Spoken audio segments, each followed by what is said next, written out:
Hello and welcome to my channel. In this tutorial, you will learn how you can convert a PowerPoint presentation to Excel workbook. This can be done with the help of an online website. Copy and paste the link in the address bar of a web browser given in the description below. Click Choose Files and select the PowerPoint presentation which you want to convert to Excel. Wait for the file to get uploaded to the conversion website. Once uploaded, click Start Conversion. Your PowerPoint presentation will be converted to Excel and downloaded in the Downloads folder.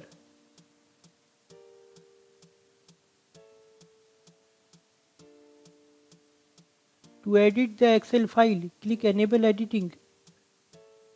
That's all. If you have any questions, please let me know in the comments below. If you found my tutorial helpful, give it a thumbs up and don't forget to subscribe to my channel. Also hit the bell icon to get notified about my new uploads.